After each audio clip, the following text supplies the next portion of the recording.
Welcome to the Multiverse Comics Podcast. On today's episode, Absolute Power and other DC events.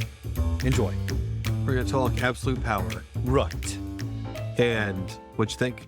Well, we're only Two issues in. Well, it kind of depends on, because to me, Absolute Power and then Absolute Power Task Force, blah, blah, blah, because there's like Seven. four. There's four of those. And those are kind of tightly woven in. Yeah. Thanks for running my words for me, kids. That's been a minute. When we started these event bets and gambles a while back between Blood Hunt and this, and initially I said I thought I was going to really enjoy Blood Hunt more than anything, and I enjoyed Blood Hunt quite a bit. There are some intriguing aspects to this Absolute Power run that I'm enjoying more than I thought. Right.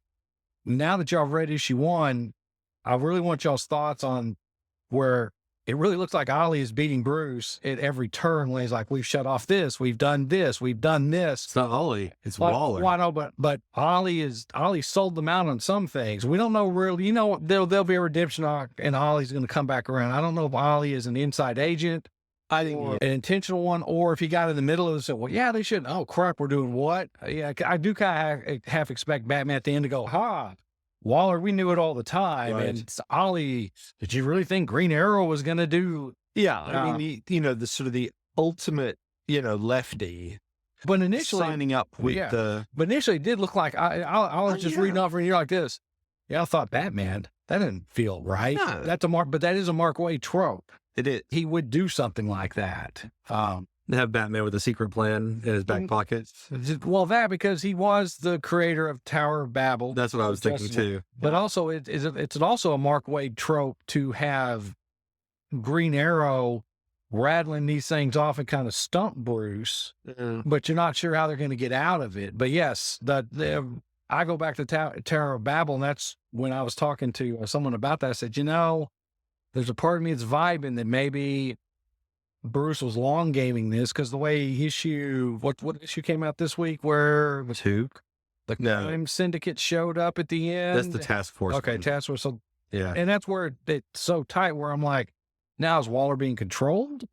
Is this just Waller being Waller? See, here's why I haven't been reading Task Force. Just on the surface, it looks like it's about the bad guys. It looks like it's about the Amazos and that thing. And I don't like bad guys. Like, I won't read a Joker comic. And I'm not going to read a Penguin comic. I'm not going to read a Lex Luthor comic because I don't like bad guys. In fact, I go so far as to say, even though Venom sort of rides that anti-hero line, I don't read Venom. They Because picked up Venom more though. Didn't you? Well, yeah, I did, because I got hooked on like the descriptions. Now that I'm doing these, now that I did that, like, oh, here's what came out this The week, FOC. and here's what's on FOC. When I did that, I was like, oh, well, I kind of want that one, and I want this other one. So I'm reading the descriptions, and it's kind of Why do you think the two of us don't volunteer for something like that? Because we'd still be walking out going, yeah, we got this stack here, honey. That's I don't right. know. Yeah. Well, what I like about Task Force is it's highlighting Nightwing Oh, is it? in a lot of ways. Okay. There's a point where he gets up and gives a speech. Well, that's in the main book. Oh, well, there's another one where he's at the end of this, he's running with the Titans, and they're trying to figure out, hey, Batman, maybe I get the wrong one. Is it the end of this one where he goes, Batman always wins when he's talking about failsafe? Because I think that's, I don't know. I'd have But to they do the thing where all the big boys are arguing over who's going to be in charge. Yeah. And Nightwing just steps up and takes charge. That's right. And that was great. That was I loved good. it. That was I like nice. that. So I've never been prouder. Yeah. That's my boy. That's my boy. Those are great. I quite like I've read the first 2 issues of Absolute Power. I'm intrigued. I'm like, oh, okay, we'll see where this goes. I think I'm probably more intrigued about what's going to come afterwards. Yes. Because which way they're working Darkseid back into this. And which I've got a question for you guys about Darkseid, because it's something that came up yesterday.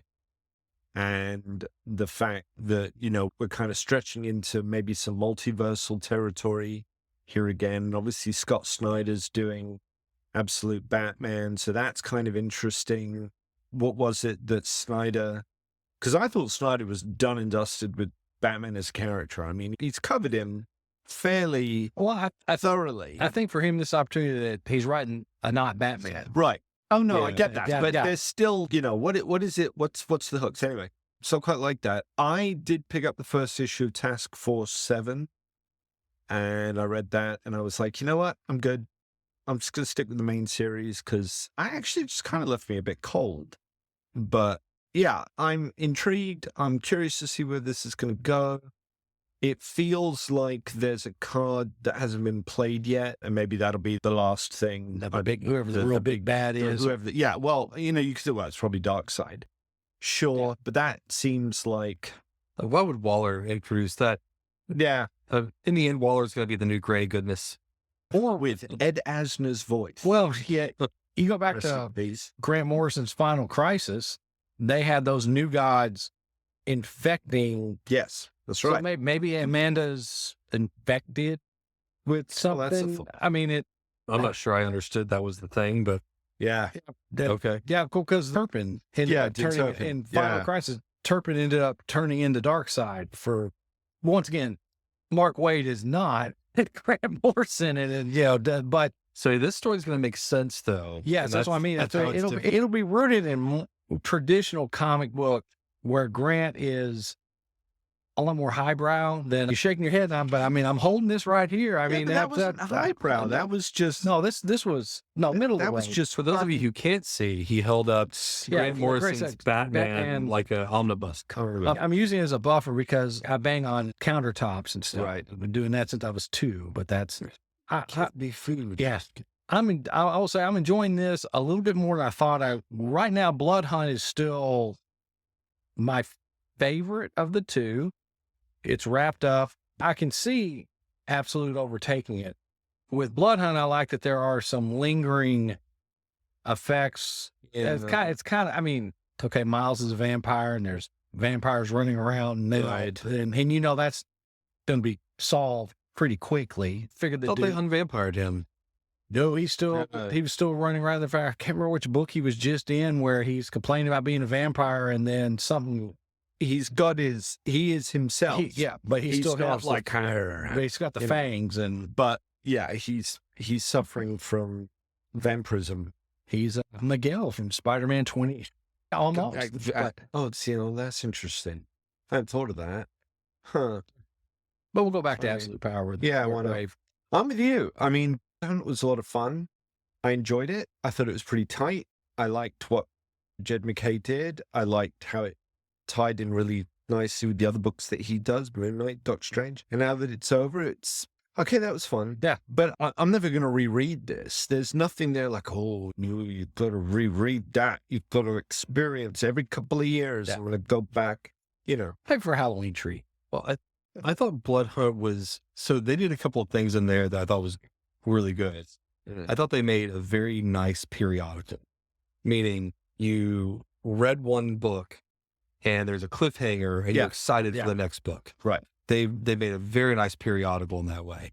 So there was some value to reading it month to month, which I appreciated quite a bit. Sure. As a person who sells periodical comics and as a reader of periodical comics, I was always like, oh, did the new Blood Hunt come out? And I don't get that way about a lot of books. Right. But that one, I was like, oh, is the new one out? And now Marvel's re-releasing them all in the red bag, in the blood bag version. So that's cool. That's actually kind of neat. So I liked that about it. And I enjoyed the story, even though I don't like the mystical stuff. I'm not a horror fan just in general, but that one caught my attention for some reason. I can't even tell you a good reason, but it caught my attention. It was just a good story, I think. Yeah. Oh, yeah. It was just a good story. It was a good comic story. It was a good summer, event type thing, as A you say. romp. A romp. That's it. Yeah. The cliffhangers, the funnies, the gags, there was some nice surprises. And so, yeah, what do you get at summertime? You go and see the big summer blockbuster, the popcorn films, what have you. This is kind of what that felt like. And I was like, that's okay. I liked it. I enjoyed it. I think that was pretty good. I enjoyed it quite a bit. Absolute Power is a little different for me. Yeah. One of the things I love about Mark Waid is he pulls things from the deep recesses of DC. And I'm just fascinated to watch and see what he pulls, like how he pulls together two things that normally you wouldn't think go together. But once he does, it's like, oh, that makes a lot of sense there. So I'm looking forward to that. Like the cliffhanger at the end of number 2, when Green Arrow and Ollie's going through and looking for weapons. And he pulls out a weapon from one of our old heroes. And he's like, I know what that does. And no one's ever done, Wally with that power. Right. So, or not Wally, Ollie with that power. Yeah, So I just thought, oh, that's pretty cool. So I don't know. I like that. The other thing I really like about it is I'm super wary right now of, misinformation and the way that, like, I was sitting next to my kids. They're both looking at the same news ad. They're both looking at CNN. Right. Right. So we're both looking at the same news app, the same exact story. I have a different headline than my daughter did. And they were definitely built for each of us, right? I was more likely to click on mine. She was more likely to click on hers. And the way that we're all being manipulated, it scares the snot out of me. It's a horrible thing. And the fact that sort of Waller starts out leaning into that, like, creates misinformation. Yeah. And manipulates an entire group of people. I've never felt more gaslit as a citizen of this country than I feel right now. Like, it's become so obvious that there's this mass gaslighting happening, and you call it out. Some people just don't care. That's okay. And then others call it out. And, there was a thing that Woody Harrelson did. I'm going to be a crazy conspiracy theory person for a minute. Woody Harrelson did a SNL intro. And in the SNL intro, he goes, I wrote this movie script, but the 2 biggest drug cartels in the world, buying up all the media, buying up all the politicians, and making it where you were all forced to stay in your homes unless you take their drugs and take them over and over again. And I threw it out because who would ever believe that? So what was crazy is right after that thing, the media stories that came out right afterwards were like, oh, Woody Harrelson's an anti-vaxxer. Right. There you go. I was like, oh, well, I guess, like, that's what you got. The bought and paid for media acted bought. Like, they didn't get the hint from that joke. So I just see stuff like that and I think, oh man, we are all. Well, DC's done a good job of being topical about that, because if you look at that, and I'll reference our friend Sasha on Casually Comics, she loves Punchline because Punchline's character is built into, TikTok, and she got me to read this Gotham Sirens series that's come out, and so I can appreciate them trying to make something feel relevant. Now, you have me intrigued, Stephen, about the Darkseid question you were going to ask. I don't want to get off, but I enjoy me some good Darkseid, because looking at all this, we got kind of know. So the question will come in what I'm going to say next. So on the subject of events, I had a very pleasant experience this week where I picked up the omnibus editions. I actually picked these up a couple of weeks ago, but I just cracked them open. Just cracked them open this week. The omnibus editions for Metal, Dark Knight's Metal, and Dark Knight's Death Metal. Okay.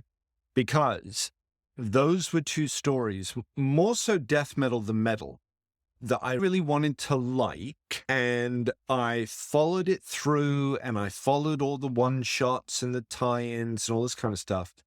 And I kind of came away from it thinking, well, thematically it was interesting, but the devil got lost in the details there. It just kind of left me a bit like, what the hell did I just watch? What the hell did I just watch? What the hell did I just read? Which was kind of my assessment of Scott Snyder's run on Justice League, is that the further we got into it, the further we got away from issue 1, that was my go-to. What the hell is going on? What, this perpetuating? What the hell does any of this mean? Anyway, so I got these 2 because they look kind of cool next to each other. And they've done DC's done a reissuing or whatever, and they've got the sort of silvery ink on them. It looks kind of cool. Anyway, so I read Metal, and what they've done is, hang on, let me back up. Okay, I read a trade collection of Metal, just the principal series, when that came out ages and ages ago. Kind of hoping, well, maybe if I read these back to... No, it didn't really do it for me. What the omnibus does is it takes everything and puts it in correct order, the correct reading order. So you got the tie-ins, but those tie-ins don't necessarily run like, okay, it'll be like issue 1, issue 2 of the main series, then read this, then go back to issue 3, then read 4, 5, and 6 over here, then go back. It is the timeline, because there were some issues with the timeline in Metal. Things that had just happened in another book haven't happened yet in a book that came out the following week, which was a bit like, well, hold on a second, why are they there? I know what happens to them because, anyway. And I actually really enjoyed it. It works so much better if you read it all the way through with everything in a sort of order as to why, like they did the one-shots that explained the backstory for each of the dark. Yeah. Okay. Well, my question was kind of, well, at what point in the story should you be reading that? Should you wait until the end? Don't read the main... I mean, it's clear. With the way that they folded it in like a deck of cards, it actually flowed. It didn't feel like, okay, the story's got to stop now, so we can tell you the stories of 7 people called Bruce Wayne and the horrible things that they do. So anyway, that talking about events that I would not go back to, like Blood Hunt. I enjoyed it. It's all right in here. I've got it. I have no need to go back to it. But Metal's always been something that I've been like, there's one of these days I'm going to go and give that another go, because I just feel like I have unfinished business with Scott Snyder's Batman epic. So the omnibus was great. So I've just started Death Metal, which was even crazier than Metal was for stuff like that. So hopefully I have the same experience. Darkseid. When Batman is... Do you remember the story of Metal? Did you read Metal stuff? I have Metal. Yeah. I've read it. Yeah. I probably have a better chance of reminding you of what Blade Runner's about. Oh, dear. Than that. And I know how difficult Blade Runner is for you to recall. Well, because it's another one of those where... You wouldn't pass a Voight-Kampff test. Probably not. No, not on Blade Runner. It's almost like Blood Hunt for you. I read it at the time and went, oh, okay. That's good. And then went on because that's, I laughed that the dinosaur had Bruce Wayne's brain in it and the little hand. That's Death Metal. And see, that's how it all. Okay. And I remember the 2 Wonder Woman cover where she's looking at another version. So Did you read Metal? And this is where I'm embarrassed to say I probably read it and then just went, what the hell? What the hell? And because I didn't get any of the crossovers. Okay. I know I didn't. Okay. So, and had no urge to go back. Right. The fact that you're tying it into Darkseid, I'm actually sitting here like listening to my friend read 'Twas the Night Before Christmas like I've never heard it before, because I'm like, Darkseid was in that? Well, I kind of like Darkseid. Maybe I need to go back and look. So that I'm trying to figure out where your question is going, but I'm going to be no help to you with this. Okay. Did you read Metal? No. Okay. That makes sense. I read Death Metal. You read Death Metal. Oh boy. Yeah. And okay. I didn't like Death Metal at all. No, I'm sure it probably seemed like gibberish and yeah. I picked up Metal. I picked up a trade of Metal. And I was like, yeah. Okay. Yeah. I just didn't. I've got to put him out of his misery on the Darkseid thing. And now he's walking away. No, keep going. Okay. Over. Okay. He's looking for a trade. Okay.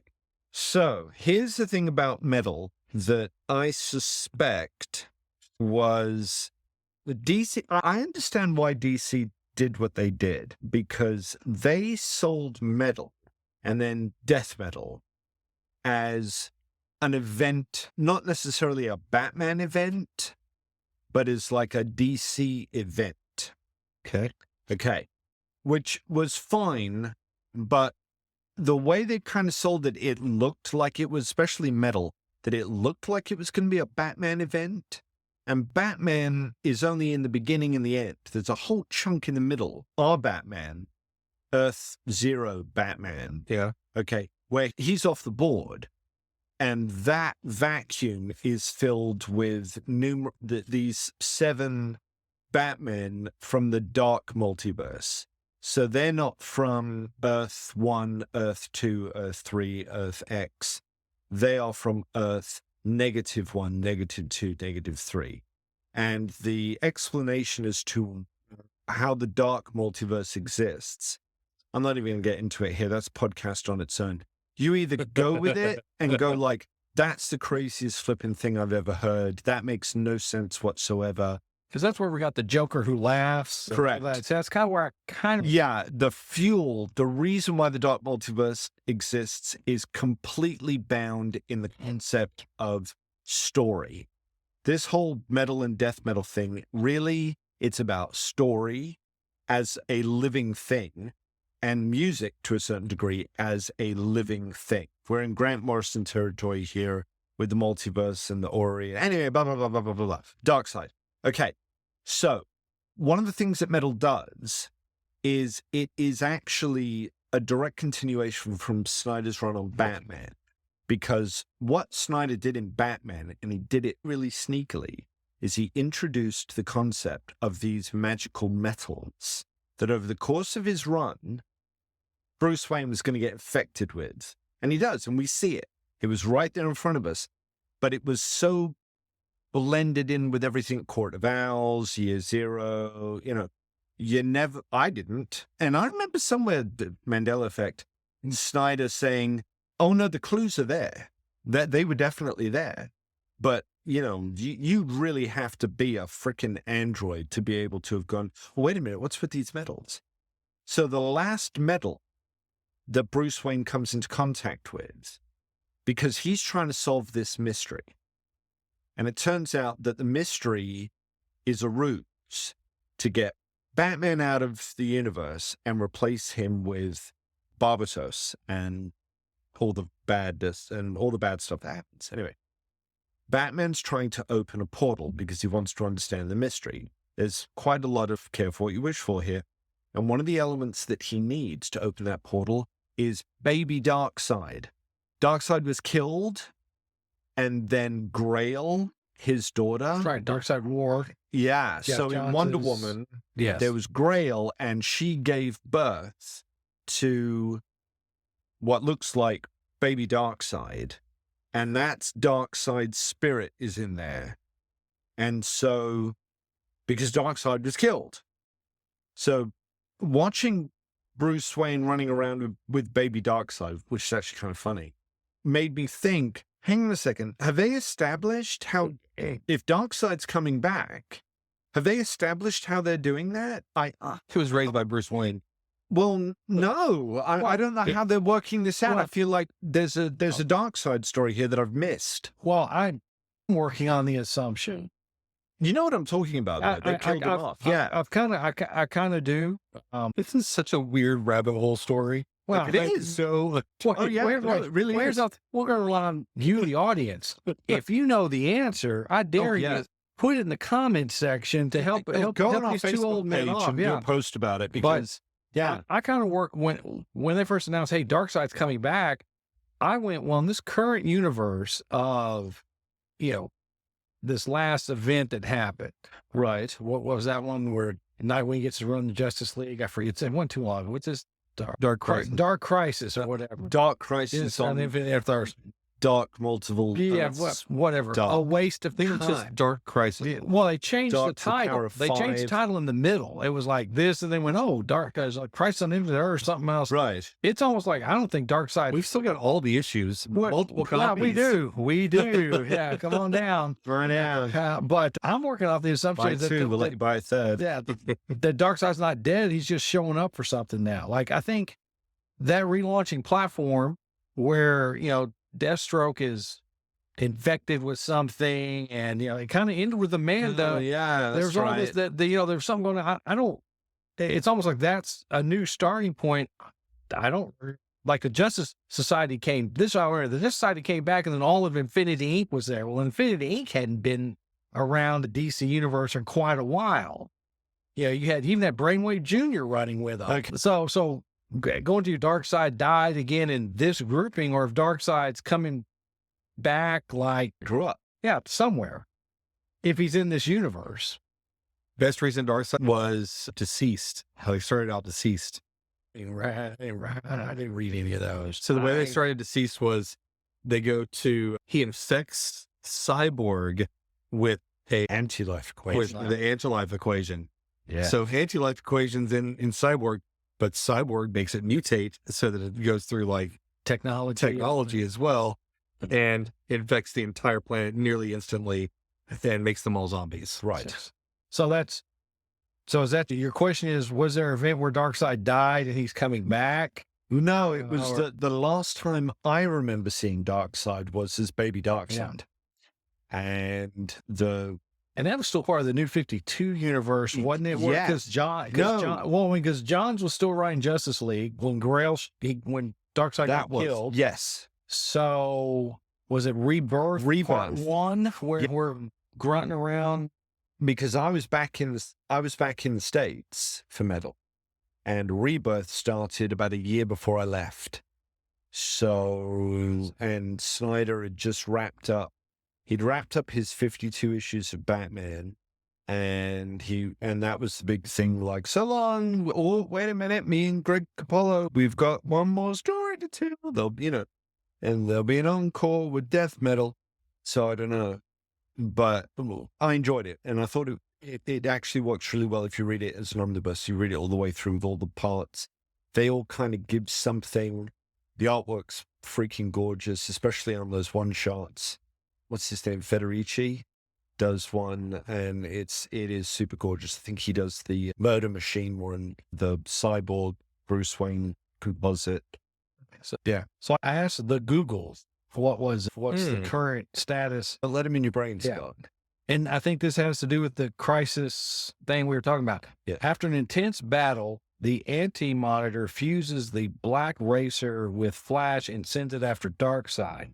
Using the fused Flash and his own powers, he kills Darkseid. With Darkseid dead, the universe is unbalanced and has lost its god of evil. Ooh, okay. Now that's just, and then there's another article tying into the absolute universe. So, Jason, how familiar are you with the whole New Gods, Genesis, Apocalypse thing?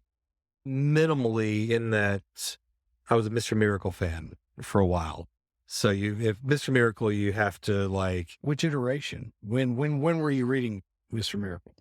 there was like my favorite Mr. Miracle. There was this, I can't remember who wrote this thing.